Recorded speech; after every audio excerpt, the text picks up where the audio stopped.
बिस्मिल्लाहिर्रहमानिर्रहीम। रब्बे जुल जलाल के बाबरकत नाम से शुरू करता हूँ जो दिलों के राज खूब जानता है। दुरूद हो नबी करीम सल्लल्लाहु अलैहि व आलिहि वसल्लम पर और आपकी आल पर।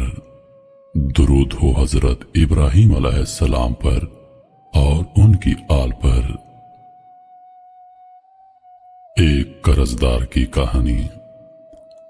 अमीर इराक खालिद बिन अब्दुल्ला अपने मुसल्लह मुहाफिजों के हमरा किसी दौरे पर जा रहा था तो रास्ते में एक शिकस्ता दिल और बदहाल शख्स मिला और उससे कहने लगा, मैं तुझे अल्लाह का वास्ता देकर कहता हूं कि अपनी तलवार से मेरी गर्दन उड़ा दे। खालिद बिन अब्दुल्ला ने कहा, अफसोस है तुझ पर, क्या तू इस्लाम कबूल करने के बाद मुर्तद हो गया है, या तू बाल बच्चेदार होकर जिना का इर्तिकाब कर बैठा है, या तू किसी इंसान को नाहक कत्ल कर बैठा है। उस शख्स ने कहा, नहीं, बल्कि मैं इस्लाम पर कायम हूं और अल्लाह और उसके रसूल और यौम आखिरत पर ईमान रखता हूं, और मैंने कभी जिना का इर्तिकाब नहीं किया, ना शादीशुदा होने से पहले और ना शादीशुदा होने के बाद, और मैंने कभी किसी इंसान को कत्ल नहीं किया, ना किसी गुनाहगार को और ना बेगुनाह को। खालिद बिन अब्दुल्ला ने कहा, तो फिर मैं किस वजह से तेरी गर्दन उड़ा दूं और तुझे नाहक कत्ल करके मैं कसूरवार बन जाऊं।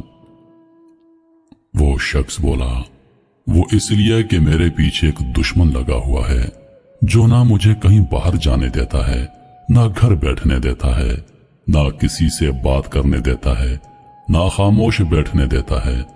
मैं जब कभी बाहर निकलता हूं तो वो मुझे गिरेबान से पकड़ लेता है, और जब वापस आ जाता हूं तो गदी से पकड़ लेता है, और जब चारपाई पर लेटता हूं तो अंगूठों से मेरा गला दबाकर मुझे मार देना चाहता है। और मेरे अजीज मेरी हालत पर तरस खाने के बजाय खुश होते हैं और मेरे दुश्मन को मुझे मजीद जलील करने और उससे भी ज्यादा तंग करने का मशवरा देते हैं। उनमें से कोई भी ऐसा नहीं जो उससे मेरी जान छुड़वाए और मुझे सुख का सांस लेने दे। मैं तो उस जीने के हाथों मर चला, लिहाजा तू मेरे साथ नेकी कर और मुझे रोज रोज मरने से बचा और एक ही दफा मारकर मेरा किस्सा तमाम कर दे, क्योंकि उस दुश्मन ने मेरा जीना हराम कर रखा है। खालिद बिन अब्दुल्ला ने कहा, अफसोस तेरा दुश्मन बड़ा संगदिल और कमीना है जो तेरी मजबूरी पर तरस नहीं खाता, और तेरे रिश्तेदार बड़े बेमुरवत हैं जो तेरी मदद करने के बजाय तेरी मुसीबत पर खुश होते हैं। मुझे बता उसका नाम क्या है, वो रहता कहाँ है, ताकि मैं उससे तेरी जान छुड़वाऊं और तू इत्मीनान के साथ जिंदगी बसर कर सके। वो शख्स बोला, जनाब उसका नाम कर्ज है और वो मेरे सर पर सवार रहता है और मेरा खून खुश्क करता रहता है, और मुझ में उससे जान छुड़वाने की ताकत नहीं। मैंने कर्ज खाओं से उनके कर्ज की अदायगी के जितने वादे किए वो झूठे साबित हुए, और अब हाल यह है कि मैं घर से बाहर निकलता हूं तो मेरा पीछा करते हैं, और घर में दाखिल होता हूं तो वो दरवाजा खटखटाते हैं। बाहर ना निकलूं तो गालियां देते हैं, अगर निकल पड़ूं तो गिरेबान पकड़ लेते हैं, और मेरे पास उनसे जान छुड़वाने का कोई शरई अखलाकी जवाज भी नहीं। कर्ज का मामला इस कदर संगीन है कि इंसान मर भी जाए तो माफ नहीं होता। मुझे इससे खुलासी की कोई सूरत नजर नहीं आ रही। खालिद बिन अब्दुल्ला ने कहा, ए भले इंसान, तुझ पर कितना कर्ज है? वो बोला, जनाब 4000 दिरहम। अगरचे कारोबारी आदमी के सामने 4000 दिरहम का कर्ज कोई ज्यादा कर्ज नहीं, लेकिन जब किसी आदमी को खसारा पड़ जाए और उसका दिवालिया निकल जाए तो वो लोगों में बदनाम हो जाता है, और कोई भी आदमी उसे उधार नहीं देता ताकि वो दोबारा कारोबार करके अपने पांव पर खड़ा हो सके और अपने बाल बच्चों का पेट पाल सके। और फिर इज्जतदार और हसास आदमी तो यह भी गवारा नहीं करता कि कोई उसके दरवाजे पर खड़ा ऊंची आवाज से लोगों के सामने उससे कर्ज की वापसी का तकाजा करे। वो कर्जखा को देखकर यूं लरसता है जैसे वो कोई मलकुल मौत है जो उसकी जान लेने आ रहा है। उसके लिए 4000 दिरहम की रकम भी 4 लाख दिरहम के बराबर होती है, इसलिए उसने अपने गुमान के मुताबिक बहुत ज्यादा कर्ज बताया, जो पूरा 4000 दिरहम था, ना कम ना ज्यादा। खालिद ने जब 4000 दिरहम का जुमला सुना तो बुलंद आवाज से अल्लाह अकबर कहा और फिर साथियों से कहा, आज के दिन मुझसे ज्यादा मुनाफा किसी आदमी ने हासिल नहीं किया होगा। मैंने इस आदमी को 30,000 दिरहम अता करने का इरादा कर लिया था, लेकिन इसने 4000 दिरहम बताकर गोया मुझे 26,000 दिरहम वापस कर दिए। जब उस आदमी ने यह सुना तो उसकी बाछें खुली रह गईं और उसने फौरन ये बात कही, अल्लाह हमारे अमीर को अपने इरादे पर कायम रखे। मैंने तो अपना ज़र्फ आपके सामने किया था, मुझे क्या पता था कि आपका हाथ इस कदर कुशादा और ज़र्फ इस कदर फिराक है, वरना मैं इससे ज्यादा का सवाल कर देता।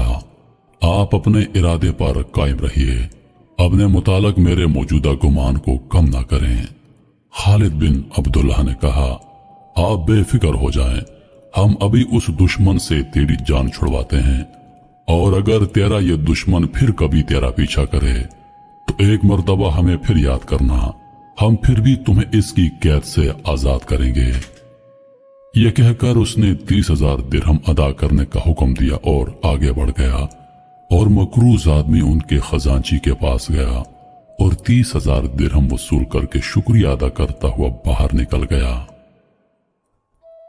मेरे मोहतरम अजीज दोस्तों, हुजूर नबी करीम सल्लल्लाहु अलैहि वसल्लम का इरशाद पाक है कि कर्जदार को मोहल्लत दे दिया करो। यकीनन कर्ज एक ऐसी चीज है जो इज्जतदार से इज्जतदार आदमी को बहुत ज्यादा जलील कर देती है। कर्ज लेना इंसान के लिए मजबूरी बन जाता है, लेकिन जब उसी कर्ज को लौटाने का कोई जरिया ना हो तो लोग उस इंसान को जलील करते हैं। इंसान अपनी नजरों में खुद ही गिर जाता है। अजीज दोस्तों, अगर आपका कोई कर्जदार है, अगर किसी शख्स ने आपके पैसे देने हैं तो पहले कोशिश कीजिए कि माफ कर दीजिए।